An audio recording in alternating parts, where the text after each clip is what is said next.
मित्रांनो, स्वागत आहे तुमचं नवीन एका ब्लॉगमध्ये। तर सालाबाद प्रमाणे यंदाही आपण चाललोय विसर्जनाला। आपण म्हणतोय कारण माझ्यासोबत तुम्ही पण ह्या विसर्जन सोहळ्यामध्ये जॉईन होणार आहात माझ्या ब्लॉग थ्रू। तर हा ब्लॉग एंडपर्यंत पाहायला विसरू नका आणि एन्जॉय करूया आपलं विसर्जन। आणि रिअलिस्टिक विसर्जन असेल आणि आपण मी कसं अनुभवतोय हे तुम्हाला माझ्या ब्लॉग थ्रू कळेल। तर एंडपर्यंत व्हिडिओ नक्की बघा आणि व्हिडिओला लाईक करा, शेअर करा आणि चॅनलला अजून पण सबस्क्राईब केलं नसेल तर चॅनलला सबस्क्राईब करा। आपल्याला आता मुंबईच्या राजाची पूजन जी करतात ती मूर्ती आपण बघितली आहे, लहान मूर्ती। आणि आता आपल्या समोरच मुंबईच्या राजाची मोठी मूर्ती आहे। फुल आता सगळी आता मंडळी आपली जमली आहे इकडे आणि फुल आता धमाल करायला सुरुवात होणार आहे, विसर्जनाला सुरुवात होणार आहे। तर व्हिडिओ एंडपर्यंत बघा। काय बोलतो, मनचा पहिलाच एक्सपिरियन्स आहे विसर्जनाचा, तर कसं वाटतंय? मस्त, एकदम छान वातावरण आहे आणि एकदम छान वातावरण आहे आणि मजा येते बाप्पाला बघून। बघूया आता, लेट्स गो।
आणि आता आम्ही मुंबईचा राजा मगाशी केला, आता तेजुकाचा राजा करून आलो आणि आम्हाला आमचे बंधुराज ओजस बेर्डे इकडे मिळालेत, भेटलेत। तर त्यांच्यासोबत आता बाकी वर्धाताई वगैरे पण आहे, तिकडेच चाललो ना आपण। हो, ते काय इकडे चला आपण भेटूया त्यांना पण। आता आपली गावची मंडळी भावकी मिळाली आपल्याला बेर्डे कंपनी सगळे।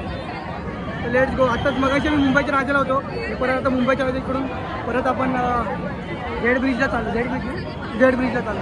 आता तुम्ही मगाशी बघितलं तशी माझ्या भावांनी भेटली होती बेर्डे कंपनी, अशी जशी खातू कंपनी जी घरी आहे त्यांना मी नंतर दाखवतो। आता परत आवाज असेल म्हणून माझा आवाज नाही ना, तसेच बरेचसे मंडळी आपल्या पुढे भेटत जातील। तर लेट्स गो।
फायनली आता राजाला आलोय आणि राजाच्या जेटच्या अपोजिट साईडला आलो आता आम्ही।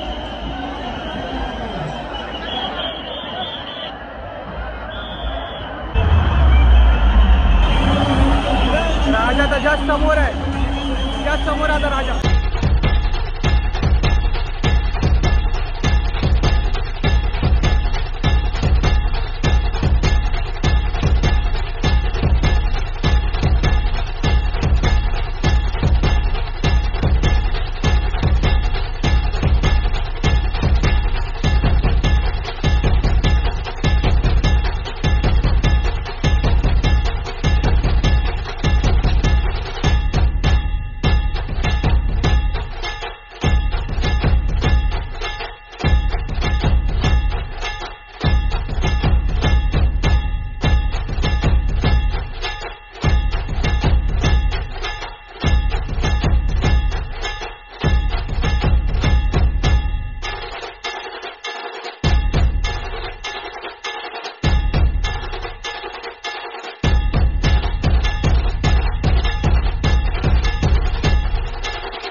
खाली लालबागचा राजा वगैरे बाकीचे सगळे गणपती केले आणि आता सगळ्यात बेस्ट प्लेस म्हणजे आता माझं नशीब एवढं चांगलं आहे की माझ्या ओळखीमध्ये ती जागा आहे. माझ्या एका आजोबांचं घर आहे, तिकडे मी आता उभा आहे.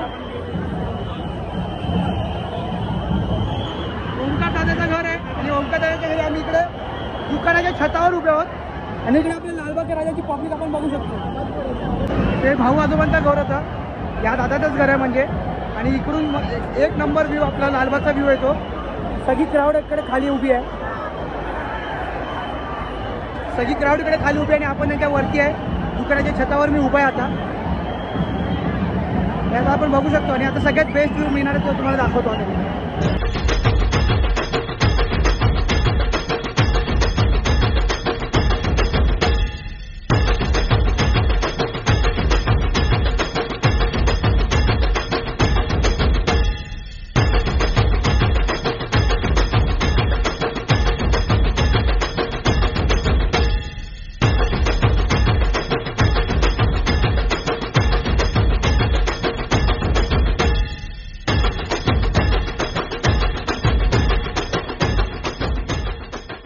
तर जसं सालाबाद प्रमाणे आम्ही विसर्जनाला येतो तसंच सालाबाद प्रमाणे आमच्या इकडे मिसळ पावचा बेत पण झाला आहे आणि तो खायला आम्ही सगळे भावंड जमतो. जसं लालबागचा राजा आपल्या गेटकडे जातो तसं आम्ही इकडे मिसळपाव खायला येतो. आपली इकडे मंडळी आता परत जमलेत सगळी आणि मिसळपाव पण रेडी आहे. तर मिसळपाव पण रेडी आहे आणि स्पॉन्सर आपला दिनेश मामा इकडे कॅमेराकडे. येस. तर आणि खूप हा बनवलंय धनश्री मामी. आणि आता आपण डायरेक्ट भेटूया भायका आला जेव्हा आपला लालबागचा राजा हिंदुस्थानी मशिदीच्या इकडे जातो. आता डायरेक्ट आपण तिकडे भेटूया. चला. आता जो आम्ही ब्रेक घेतला होता जेव्हा लालबागचा राजा त्याच्या गेटकडे परत जात असतो तेव्हा आम्ही ब्रेक घेतो आणि आमच्या मामाच्या घरी जातो आणि तिकडे आम्ही जेवतो. म्हणजे मिसळपावचा आमचा बेत असतो दरवर्षी. तर तो दरवर्षीप्रमाणे मिसळपावचा बेत केल्यानंतर आम्ही आराम करतो आणि आराम केल्यानंतर आम्ही येतो भायखळा स्टेशनला, जिथून मग तो आपलं हिंदुस्थानी मशिदीच्या समोरून वगैरे जातो आणि मग पुढे तो फायर ब्रिगेडवाले सलामी देतात. ते सगळं आपलं मी कव्हर करतो दरवर्षी. यावर्षी पण सेम असणार आहे आणि फायर ब्रिगेड कव्हर केल्यानंतर पण परत आम्ही एक ब्रेक घेणार आहे. त्याच्यानंतर डायरेक्ट आपण जाणार आहोत गिरगाव चौपाटीला उद्या सकाळी. तो पण आपला सगळ्या एकाच ब्लॉगमध्ये असणार आहे. हा ब्लॉग एंडपर्यंत नक्की बघा आणि सगळं पूर्ण एक्सपिरियन्स घ्या. म्हणजे मी विसर्जन सोहळा कसा अनुभवतो तो अनुभव तुम्हाला पण माझ्या ब्लॉग थ्रू घेता येणार आहे. म्हणून हा ब्लॉग एंडपर्यंत नक्की बघा.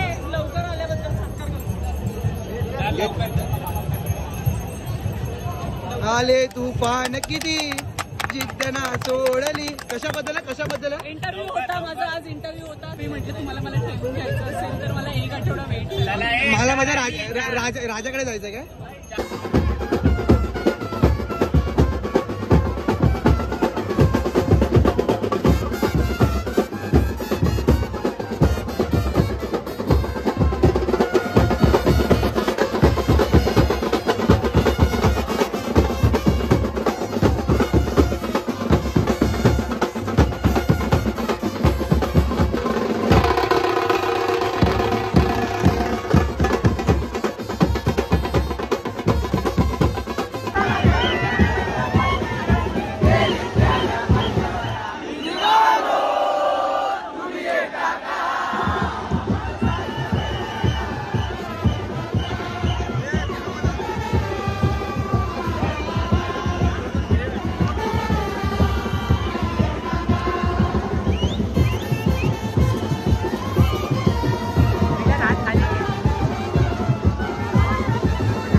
मित्रांनो आता अशा प्रकारे आम्ही आजच्या दिवसाचं एंड केलं आहे. तसं तर आम्ही फायर ब्रिगेडपर्यंत जातो. आपलं बायकाचं फायर ब्रिगेड आहे ते सलामी देतात लालबागच्या राजाला, ते पण आम्ही कव्हर करतो. म्हणजे तिथपर्यंत आम्ही जातो. आणि यावर्षी ते नाही केलं कारण मध्येच आता पाऊस आला आणि मग पावसाने सगळा आमचा प्रोग्राम बिघडवला आणि आम्ही सगळं ओले झालो.